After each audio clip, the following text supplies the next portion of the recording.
Les doy la bienvenida a un nuevo capítulo de nuestra catequesis. Hoy quisiera dar un último giro a nuestra exposición sobre la entrega sacrificial de Jesucristo en la cruz, tomándolo como trasfondo para meditar sobre el misterio abismante de la Divina Misericordia y su relación con la devoción al Sagrado Corazón. ¿Qué es exactamente lo que veneramos bajo esta advocación? ¿Y qué es en definitiva lo que nos revela la encarnación del Verbo y su entrega por nosotros sobre el amor misericordioso que Dios tiene por cada una de sus criaturas?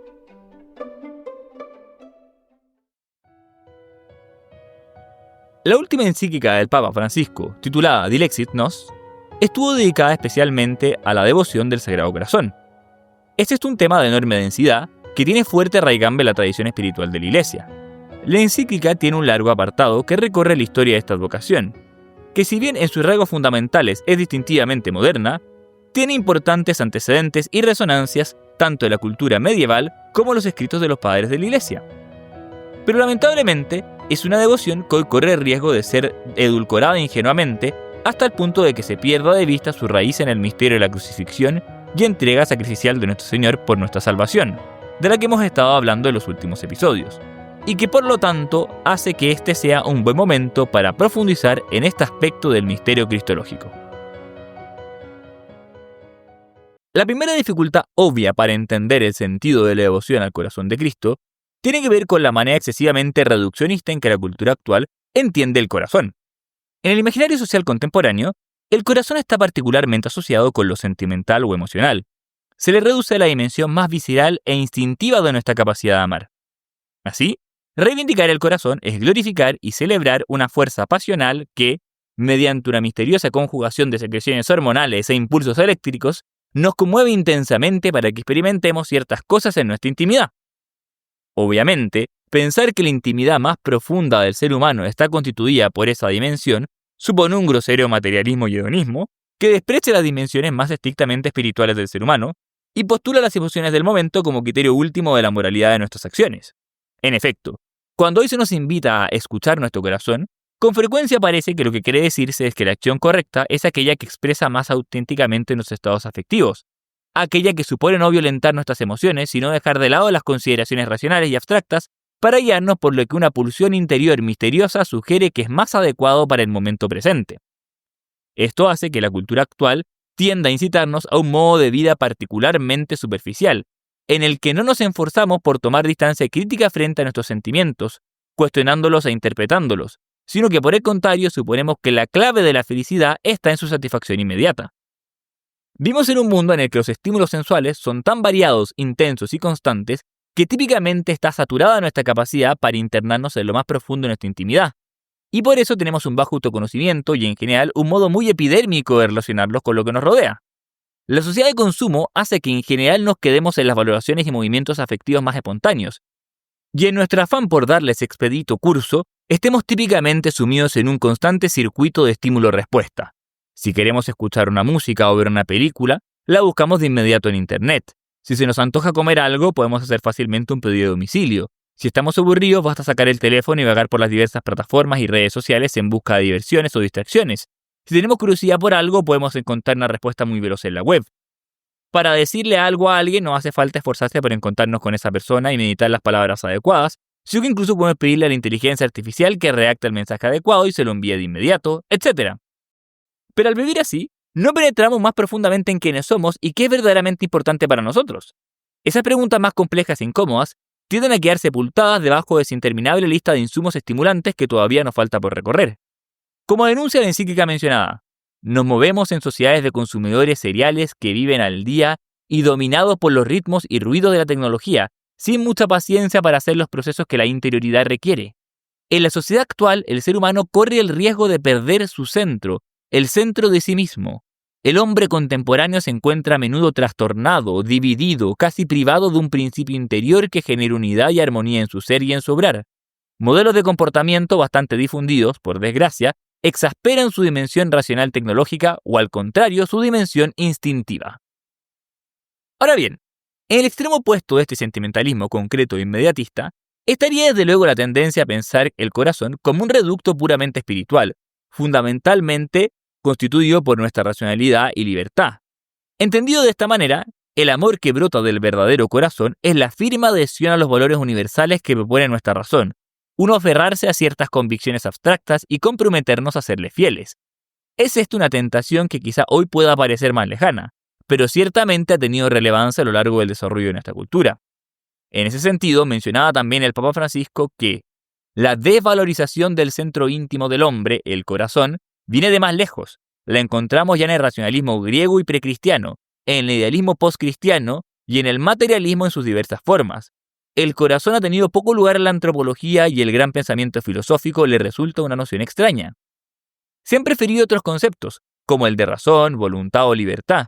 Su significado es impreciso y no se le concedió un lugar específico en la vida humana, quizá porque no era fácil colocarlo entre las ideas claras y distintas, o por la dificultad que supone el conocimiento de uno mismo. Pareciera que lo más íntimo es también lo más lejano a nuestro conocimiento. Muchos se sintieron seguros en el ámbito más controlable de la inteligencia y de la voluntad para construir sus sistemas de pensamiento. Desde este énfasis unilateral en la razón, se desprecia el emocional como mero biologicismo salvaje que la razón debe someter y domesticar, quedando la persona un poco alienada respecto a sus sentimientos, que son constantemente ignorados o mantenidos a raya mediante técnicas de represión. El supuesto base de esta actitud es que, bien gobernadas, las emociones son un aliado útil para conducirnos al bien, pero ni debemos suponer que nuestra vida moral se quedará incompleta si no la acompañan, ni podemos ver en ella una fuente de sentido originaria capaz de revelarnos verdades sobre nosotros mismos y el mundo que nos rodea, que excede lo que capta transparentemente la razón. Es esta última la única guía a la que debemos atenernos para conducirnos con rectitud. Lejos de estas unilateralidades, la tradición hebrea solía considerar al ser humano como una totalidad integrada en la que lo espiritual y lo animal están íntimamente interrelacionados. Por eso, la Sagrada Escritura llama corazón al núcleo de nuestra intimidad personal, en el cual convergen todas las dimensiones que nos constituyen. Citando una vez más la Dilexit Nos, conviene recordar que la Biblia nos habla de un núcleo, el corazón, que está detrás de toda apariencia, aún detrás de pensamientos superficiales que nos confunden. En ese sentido, el Papa Francisco insistió en que el corazón es el lugar de la sinceridad, donde no se puede engañar ni disimular. Suele indicar las verdaderas intenciones, lo que uno realmente piensa, cree y quiere, los secretos que a nadie dice y, en definitiva, la propia verdad desnuda. Se trata de aquello que no es apariencia o mentira, sino auténtico, real, enteramente propio. Por eso recordó Francisco también que, en este mundo líquido, es necesario hablar nuevamente del corazón, apuntar hacia allí donde cada persona de toda clase y condición hace su síntesis, allí donde los seres concretos tienen la fuente y la raíz de todas sus demás potencias, convicciones, pasiones, elecciones. El corazón es en el fondo nuestro yo, aquello que subyace a todo pensamiento y deseo y que no puede ser reducido ni al alma, ni al cuerpo, ni a la razón, ni a los sentimientos, sino que es todo eso a la vez y mucho más. En suma, de acuerdo con el difunto Romano Pontífice, se podría decir que en último término, yo soy mi corazón porque es lo que me distingue, me configura en mi identidad espiritual y me pone en comunión con las demás personas. Por este motivo, decimos que el amor brota del corazón. Es en el corazón que decantan las convicciones y decisiones más fundamentales, pero también de él proceden en cierto modo nuestros afectos espontáneos o suposiciones inconscientes. En ese sentido, el corazón tiene rincones que ni siquiera nosotros mismos podemos penetrar, y por eso llegar a conocerlo es una tarea para toda la vida. Es en el corazón que actúa la gracia, que no se instala en la superficie del alma, sino que arraiga en nuestro núcleo más íntimo, y desde ahí lo penetra y transforma lentamente todo.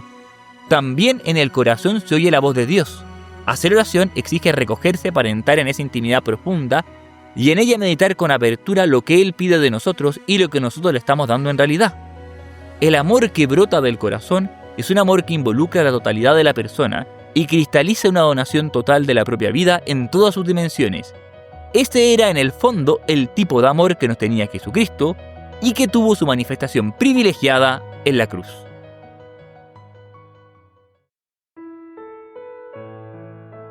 La devoción al Sagrado Corazón es entonces la devoción a este signo de la intimidad personal del Verbo, desde la que irradia todo el amor de su entrega por nosotros.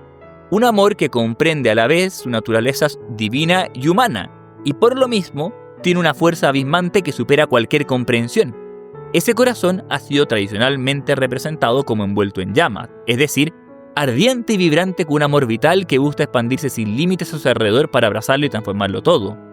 Pero también se le presenta como abierto y sangrante, herido por nuestros pecados, ofreciéndose su frente en reparación por nuestras culpas y solicitando de nosotros el consuelo de la reparación. Toda la vida de Jesús habla de ese amor que se expresó en sus palabras y acciones de amor por nosotros. También toda la tradición espiritual de la Iglesia, incluso antes de consolidar la devoción al Sagrado Corazón bajo las representaciones mencionadas, contempla esa intimidad personal del Salvador que se nos abre ofreciendo su amor y nos pide que lo acojamos en nuestra vida. Para acercarnos un poco más al misterio de este amor que brota de la intimidad de Cristo, puede ayudarnos partir por considerar una distinción entre las dos formas de amor básicas que la tradición espiritual contrapone de diversas maneras. Aquel que en griego se designa con la palabra eros y aquel que es llamado ágape. En latín, estas dos expresiones se tradujeron fundamentalmente como concupiscencia y benevolencia, y en un vocabulario más vulgar e inexacto los podemos llamar amor carnal y espiritual. El amor erótico de concupiscencia es un deseo intenso que tiene la persona de algo que persigue como capaz de satisfacer una necesidad que tiene. Es un amor que brota de nuestra conciencia de ser seres radicalmente contingentes, finitos, inacabados, dependientes, frágiles y necesitados de cosas y personas que nos perfeccionan y hacen felices. El amor agápico de benevolencia, en cambio, es una afirmación libre del valor intrínseco que tiene la otra persona y conlleva una disposición a ponernos a su servicio para facilitar que ésta saque lo mejor de sí. Este es un amor oblativo, que se entrega generosamente sin esperar nada a cambio y que se abaja condescendiente sobre la fragilidad del otro. Ahora bien, lo que hay que insistir es que ambos amores son algo bueno y querido por Dios, y que en ese sentido la mayor perfección del segundo no debe en ningún caso ser tomado como pretexto para condenar el primero.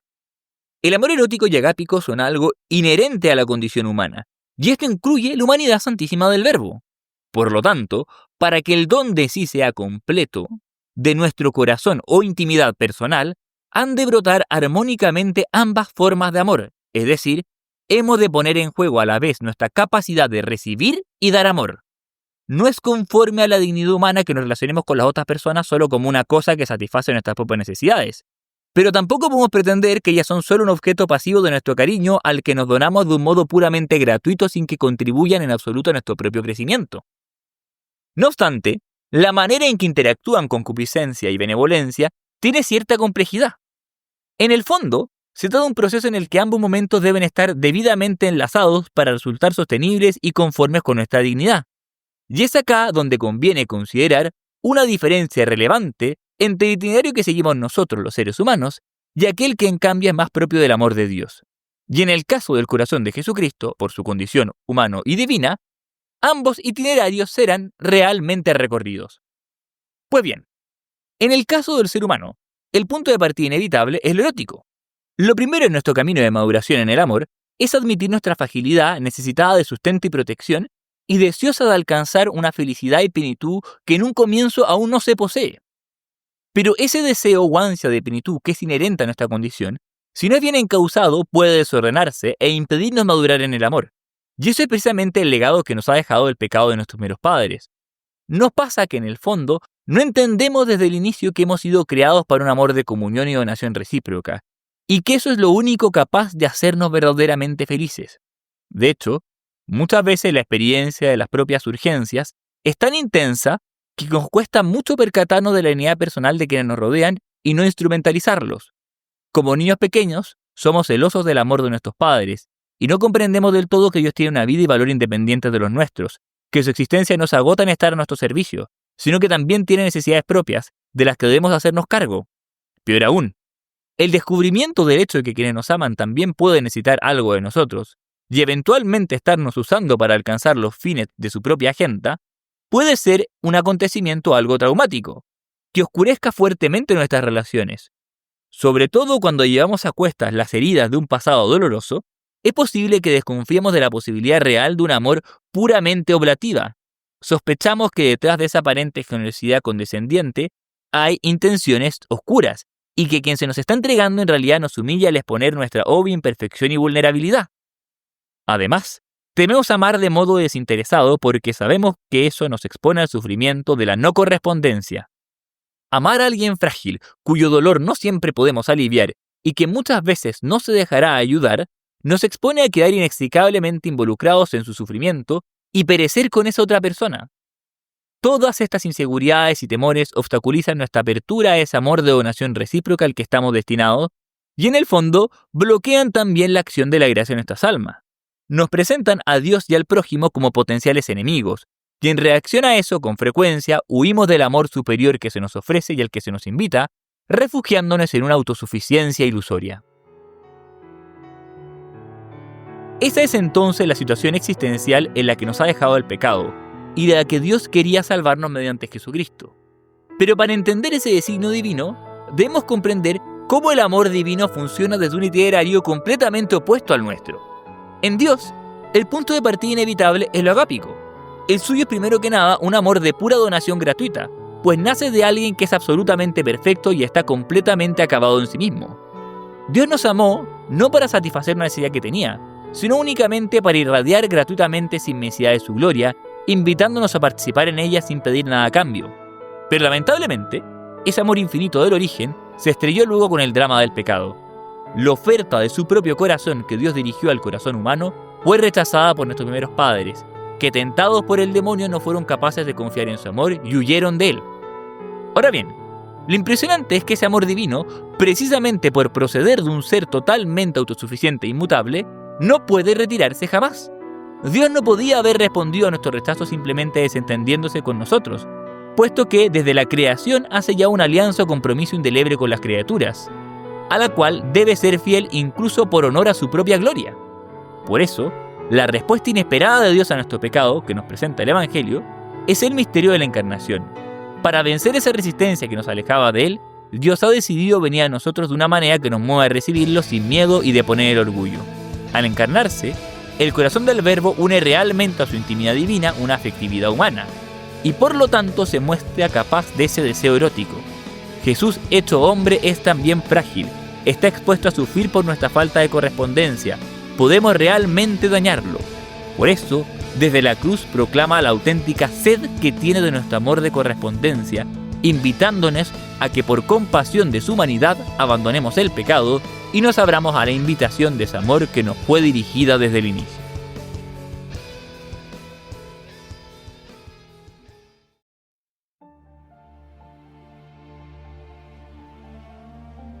Cuando se habló en su momento de la misericordia como atributo divino, se explicó que la palabra misericordia evoca cierto sentimiento humano que solo se podría atribuir a Dios de un modo metafórico. En efecto, la misericordia es una tristeza que se experimenta ante el mal que padece una persona amada, que nos mueve a realizar acciones ordenadas a remediarlo o ponerle fin.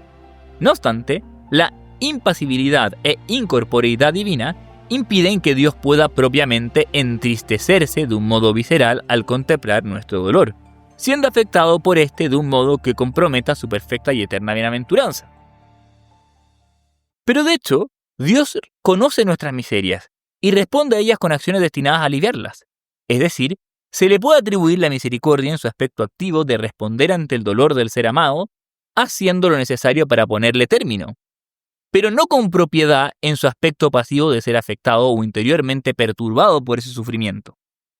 No obstante, se explicó también en su momento que, más allá de estas consideraciones filosóficas, la Biblia incluso sugiere que en virtud de la alianza eterna que ha sellado con los hombres desde la creación, Dios no podría olvidarse de su amor por nosotros sin atentar contra su propia gloria.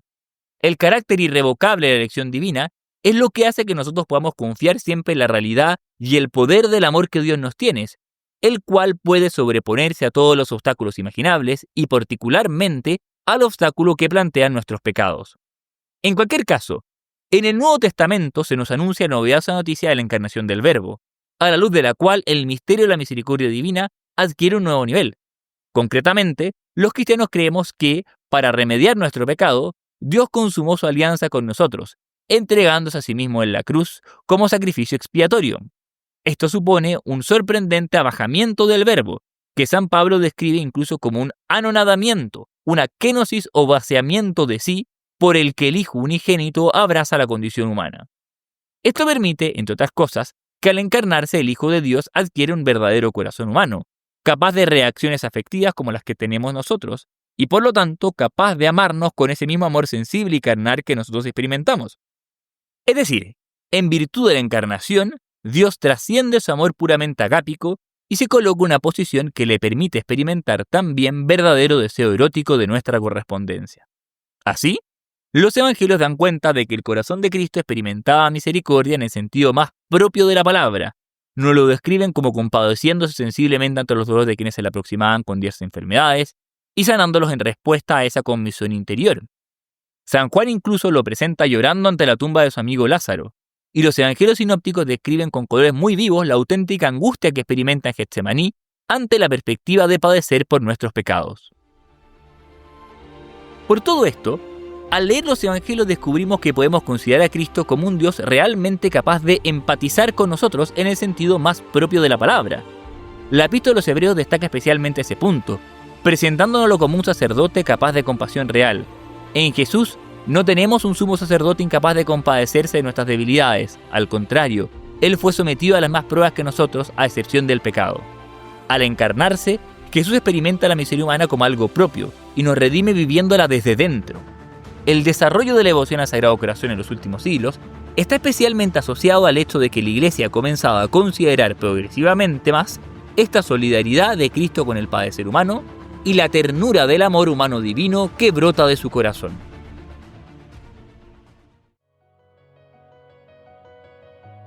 El misterio de la Divina Misericordia ocupa también un lugar crucial dentro de la predicación de Jesús, que además de encarnar ese amor misericordioso en su persona, quiso explicárselo a sus discípulos. Todo el mensaje del Evangelio se presenta como un anuncio de la misericordia de Dios, la proclamación solemne de que esté instaurado un tiempo de gracia en el que todos los que estábamos perdidos podremos retornar a Dios y encontrar refugio en Él. Este aspecto está especialmente enfatizado en el Evangelio de Lucas, que además de desarrollar este misterio a lo largo de todo su Evangelio, nos ha dejado en lo que hoy es el capítulo 15 una preciosa colección de parábolas que la tradición ha llamado de la misericordia, en las cuales el Señor se vale de ejemplos humanos para ilustrar la peculiar intensidad de su amor. Ya hicimos un comentario breve de estas parábolas hace varios capítulos, pero vale la pena detenerse una vez más en ellas para ver cómo estas iluminan lo que venimos comentando. Recordemos que el contexto general son las murmuraciones de los escribas y fariseos por la costumbre de Jesús de recibir a publicanos y pecadores e incluso comer con ellos. Es decir, Jesús introduce las parábolas como una respuesta y exhortación a aquellos que ven su misericordia con ojos críticos, pensando que al compadecerse de los pecadores, atenta contra la dignidad infinita de Dios, y consideran que el Mesías debía repudiarlos y guardar severa distancia frente a ellos.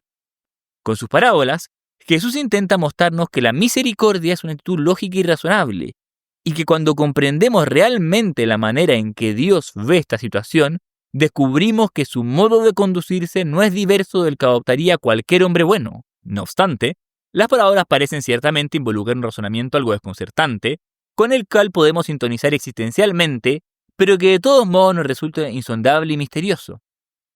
Las primeras dos parábolas son bastante breves, y podemos considerarlas conjuntamente. El texto dice lo siguiente. Jesús les dijo entonces esta parábola. Si alguien tiene 100 ovejas y pierde una, ¿no deja acaso a las 99 en el campo y a buscar a la que se había perdido hasta encontrarla? Y cuando la encuentra, la carga sobre sus hombros, lleno de alegría, y al llegar a su casa llama a sus amigos y vecinos y les dice, «Alégrense conmigo porque encontré la oveja que se me había perdido». Les aseguro que de la misma manera habrá más alegría en el cielo por un solo pecador que se convierta que por 99 juntos que no necesitan convertirse. Y les dijo también, si una mujer tiene 10 dracmas y pierde una, ¿no enciende acaso la lámpara, barre la casa y busca con cuidado hasta encontrarla? Y cuando la encuentra, llama a sus amigos y vecinas y les dice, «Alégrense conmigo porque encontré la dracma que se me había perdido». Les aseguro que, de la misma manera, se alegran los ángeles de Dios por un solo pecador que se convierte. En ambos ejemplos, llama la atención el desequilibrio entre los protagonistas de la parábola. Primero, Cristo nos presenta un pastor con una oveja, y en el segundo, la relación entre una mujer y una moneda. En ambos casos, es claro que hay uno de los miembros de la relación cuya dignidad y valor intrínseco es incomparablemente mayor al del otro. Por lo mismo, el curso de acción seguido por las protagonistas del relato parece ineficiente y riesgoso. El pastor pone en riesgo el resto del rebaño dejándolo solo mientras va a buscar la que estaba perdida. Y la mujer pierde mucho tiempo y desordena toda su casa para dar con un objeto que no valía mucho. Dicho curso de acción, sorprendente, Es no obstante comprensible si se considera el amor particularmente tierno que se dirige a la singularidad del miembro perdido, que es único e insustituible a los ojos de quien sale a su búsqueda. El amor del pastor por la oveja perdida y de la mujer por esta dracma particular no es como el amor indiferenciado que se dirige al bulto de rebaño o al patrimonio en general, sino que parece incluso haber una extraña predilección y compromiso por aquel integrante más frágil que se tuvo que ir a buscar. Pero además, se aspira luego a que los demás comprendan y compartan este sentimiento. Una vez que rescatan exitosamente su pertenencia, la historia es pregonada. Se quiere que todos se unan a celebrar esta gesta particular de búsqueda y encuentro. Finalmente, se cierra con un colofón paradójico, que sostiene que en el reino hay más alegría por la recuperación de los pecadores arrepentidos que por la fidelidad de hipotéticos justos no necesitados de conversión. La tercera parábola del capítulo es obviamente más compleja y extensa, a tal punto que las primeras dos parecerían solo una introducción a esta. El texto es como sigue. Jesús dijo también, un hombre tenía 2 hijos. El menor de ellos dijo a su padre, Padre, dame la parte de herencia que me corresponde. Y el padre le repartió sus bienes. Pocos días después, el hijo menor recogió todo lo que tenía y se fue a un país lejano, donde malgastó sus bienes una vida licenciosa. Ya había gastado todo cuando sobrevino mucha miseria en aquel país y comenzó a sufrir privaciones. Entonces se puso al servicio de uno de los habitantes de esa región, que lo envió a su campo para cuidar cerdos. Él hubiera deseado calmar su hambre con las bellotas que comían los cerdos, pero nadie se las daba. Entonces recapacitó y dijo, ¿cuántos jornaleros de mi padre tienen pan en abundancia, y yo estoy aquí muriéndome de hambre? Ahora mismo iré a la casa de mi padre y le diré, Padre, pequé contra el cielo y contra ti, ya no merezco ser llamado hijo tuyo, trátame como uno de tus jornaleros. Entonces partió y volvió a la casa de su padre. Cuando todavía estaba lejos, su padre lo vio y se conmovió profundamente. Corrió a su encuentro, lo abrazó y lo besó. El joven le dijo, Padre, pequé contra el cielo y contra ti, y no merezco ser llamado hijo tuyo. Pero el padre dijo a sus servidores, traigan enseguida la mejor ropa y vístanlo, pónganle un anillo en el dedo y sandalias en los pies. Traigan el ternero engordado y mátenlo. Comamos y festejemos, porque mi hijo estaba muerto y ha vuelto a la vida, estaba perdido y fue encontrado. Y comenzó la fiesta. El hijo mayor estaba en el campo. Al volver, ya cerca de la casa, oyó la música y los coros que acompañaban la danza, y llamando a uno de los sirvientes, le preguntó qué significaba eso. Él le respondió, tu hermano ha regresado, y tu padre hizo matar el ternero y engordado, porque lo ha recobrado sano y salvo. Él se enojó y no quiso entrar. Su padre salió para rogarle que entrara, pero él le respondió, hace tantos años que te sirvo sin haber desobedecido jamás ni una sola de tus órdenes, y nunca me diste un cabrito para hacer una fiesta con mis amigos. Y ahora que ese hijo tuyo ha vuelto, después de haber gustado tus bienes con mujeres, ¿hace matar para él el ternero engordado? Pero el padre le dijo, hijo mío, tú estás siempre conmigo y todo lo mío es tuyo. Es justo que haya fiesta y alegría, porque tu hermano estaba muerto y ha vuelto a la vida, estaba perdido y ha sido encontrado. La variación más obvia entre esta imagen y las comparaciones anteriores es que ahora quien se pierde no es un animal u objeto, sino una persona, cuya pérdida y recuperación es ahora examinada desde adentro. Al leer el relato, el foco de nuestra atención se dirige hacia el drama de la historia interior del hijo que se ha marchado del hogar. Y al mostrarnos este otro lado de la situación, la parábola nos revela que la recuperación de la persona amada requiere la confluencia de ese amor misericordioso del Padre que ha salido de nuestra búsqueda con la conversión contrita de nosotros los hijos. Al ver las cosas de esta manera, en cierto modo comprendemos los sentimientos que motivaron al hijo menor para apartarse, pero entendemos también la terrible irracionalidad de su decisión. Vemos que en su deseo de independencia, éste ha querido dar por muerto al padre, y que al hacer eso convirtió su abundancia inagotable en una herencia finita y divisible que lejos de él sería inevitablemente desperdiciada hasta desvanecerse. Después de haber acompañado al hijo en ese camino del pecado, vemos como el dolor lo hace tomar conciencia de su condición lamentable y lo decide volver a la casa paterna. Pero también comprendemos que ahora siente que ya no puede ser aceptado en su singularidad de heredero, sino únicamente bajo la forma de uno más entre los siervos. Por eso, cuando la conclusión de la parábola nos presenta nuevamente el misterio abismante de la misericordia infinita del Padre, ahora esto se nos vuelve más comprensible. Le imaginamos salir al encuentro de su hijo, perdonando todo lo transcurrido, restableciéndolo en su dignidad perdida y haciendo una fiesta por ello. Y podemos en cierto modo identificarnos con lo que ese padre ha hecho y ponernos en su lugar. Pero en un inquietante giro final, aparece también la figura del hermano mayor, ese que mira todo desde la distancia y no es capaz de entrar a la fiesta. Su corazón no sintoniza con la misericordia del Padre, sino que está lleno de amargura rencorosa. Aunque parezca estar siempre a su lado, en realidad está muy lejos, separado por una barrera que lamentablemente pareciera que la ternura del Padre ya no es capaz de romper. Y descubrimos que esa es en el fondo la posición en que nos hemos colocado nosotros mismos al resistirnos a aceptar la misericordia que Jesucristo tenía con aquellos grupos que, según los cánones de su entorno social, debían ser rechazados y abandonados. La parábola del Hijo Pródigo nos pone así especialmente ante el misterio de la libertad con que podemos corresponder a la misericordia de Dios. Podemos estar seguros de que ella no falla nunca, pero debemos también comprender que tampoco se nos impone por la fuerza.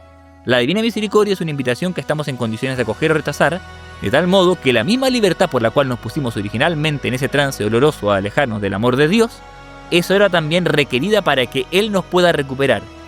No es Él quien arbitrariamente abandona a ciertas personas a su condenación, sino que somos nosotros los que podemos resistirnos a acudir a su banquete de amor. De un modo muy misterioso, el Señor nos revela también en estas parábolas que nuestra capacidad para acoger su misericordia se juega en nuestra disposición a aceptar esa lógica divina y replicarla. Solo cuando somos misericordiosos como el Padre de la parábola, podemos ser llevados de vuelta a su mesa, mientras que cuando su ternura nos irrita y repele, permanecemos en la oscuridad. El triste corolario sobre el hermano mayor y su indignación nos recuerda lo que Jesús ya había dicho en sus sermones más temprano: si perdonáis a los hombres sus ofensas, os perdonará también a vosotros vuestro Padre Celestial. Mas si no perdonáis a los hombres sus ofensas, tampoco vuestro Padre os perdonará vuestras ofensas.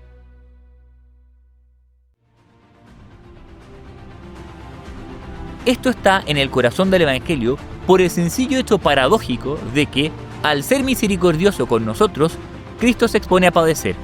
El sintonizar con nuestras dolencias significa para Él verse expuesto a la fragilidad propia de la condición humana y acabar sufriendo por nuestras culpas. Más drásticamente, al extender su amor a nosotros, Dios se coloca en una posición en la que podemos humillarlo y ofenderlo, podemos rechazar el don que ofrece y de algún modo misterioso pero muy real, hacerlo sufrir por nuestra rebeldía. Así, el corazón misericordioso de Cristo se nos presenta lleno de amor, pero también destrozado por el dolor, envuelto en una corona de espinas, atravesado por una lanza y consumiéndose en su amor por nosotros. Nos encontramos de pronto con el desenlace inesperado de que ahora ese corazón o núcleo personal de la persona divina se manifiesta frente a nosotros como frágil y llagado, reclamando verdadera compasión. Entonces, la devoción a la misericordia divina y al Sagrado Corazón se convierte en una invitación a la contrición y el amor reparador. Cristo, que exclama desde la cruz «tengo sed», busca herir nuestra conciencia para que, aunque sea por compasión a Él, abandonemos el pecado y retornemos a Dios. Es en realidad este ponernos en contacto contemplativo con ese amor doliente de Dios por nosotros lo que más eficazmente nos mueve a la conversión. No tanto el temor del castigo que hemos merecido por nuestros pecados, como la súbita conciencia de la insólita solidaridad que ha tenido con nosotros. Es eso sobre todo lo que nos permite sintonizar con su corazón y, deponiendo nuestra soberbia, aproximarnos nuevamente a su amor. Por eso, en sus apariciones el Cristo del Sagrado Corazón y la Divina Misericordia proclama la victoria última de la gracia sobre las almas pecadoras, insistiendo en que incluso los más alejados de Dios verían su resistencia derretirse cuando comprendesen que Él nos ha amado a todos con ese amor infinito, en virtud del cual estaba incluso dispuesto a aparecer en la cruz por nosotros. El corazón abierto de Cristo derrama su misericordia sobre el mundo entero, para que, sintonizando en su dolor, nos pongamos en el lugar que nos corresponde como pecadores y encontremos en sus llagas el camino de regreso a la casa del Padre. Por eso, en su última encíclica, el Papa Francisco nos recordó también que la devoción al Sagrado Corazón estaba asociada a la práctica del amor reparador. Es decir, esta devoción alimenta especialmente un deseo de ofrecer consuelo concreto a ese corazón sufriente de Jesús, saciar su sed de correspondencia y unirnos libremente a Él como víctimas expiatorias por los pecados. Naturalmente, esta dimensión expiatoria ha estado tradicionalmente asociada a la práctica de la mortificación voluntaria. Como se explicó en el capítulo anterior, nos asociamos habitualmente al sacrificio redentor de Jesús mediante el ofrecimiento de los propios dolores, completando en nuestra carne sus sufrimientos y buscando a través de esa solidaridad ofrecerle un consuelo. Pero interesantemente, en la encíclica del Exit Nos, el Papa Francisco quiso enfatizar otras dimensiones importantes de la reparación que pide Jesucristo de nuestra parte. Dimensiones que no se oponen a su ofrecimiento de sacrificios, pero que en realidad son más importantes que la práctica de la mortificación voluntaria y que quizá con cierta frecuencia han sido algo pospuestas y olvidadas en la tradición de la Iglesia. En primer lugar, Reparar por nuestros pecados es esforzarnos concretamente por aliviar el dolor del prójimo. El dolor del corazón de Cristo tiene una manifestación sensible en los dolores de los más pobres, y ofreciéndoles consuelo a ellos estamos también siempre ofreciendo un consuelo al mismo Dios. Por eso, el Papa Francisco quiso insistir una vez más en la importancia que tienen las obras de misericordia, tanto corporales como espirituales, en la vida cristiana. En segundo lugar, reparar es sencillamente corresponder al amor en el sentido más natural y obvio, amando y dejándose amar. Ofrecerse como víctima del amor misericordioso de Jesucristo es sobre todo recibir con sencillez y apertura ese don de amor infinito, en lugar de tomar una actitud defensiva. El Papa Francisco insistía especialmente en esta encíclica en la espiritualidad de Santa Teresita de Lisieux, que nos enseñó a ser como niños frágiles, que confían en su Padre Dios y se dejan amar por Él, exponiéndole sin miedo nuestras fragilidades y dejándonos amar sin complejos, deponiendo toda resistencia a la acción de la gracia. Finalmente, el amor reparador incluye testificar al mundo entero ese don de amor mediante nuestro apostolado. Para acoger el don de la misericordia divina, hay que replicarlo en nuestro interior y transmitir así a nuestro alrededor ese mensaje transformador del amor infinito de Dios por nosotros. Jesucristo nos invita a confesarlo ante la humanidad entera, a hablar de Él con valentía y naturalidad, pero sin prepotencias, sino precisamente imitando ese ejemplo persuasivo del amor de donación y servicio, que para llegar a nosotros estuvo dispuesto a hacerse frágil y sufrir, porque el testimonio apostólico supremo es el martirio, y esto no siempre toma la forma espectacular de una pública crucifixión, sino que con frecuencia consistirá únicamente en soportar las incomprensiones, burlas o críticas injustas, porque todo eso, cuando se vive por amor, lejos de constituir una derrota del amor divino, es el instrumento más eficaz para su victoria.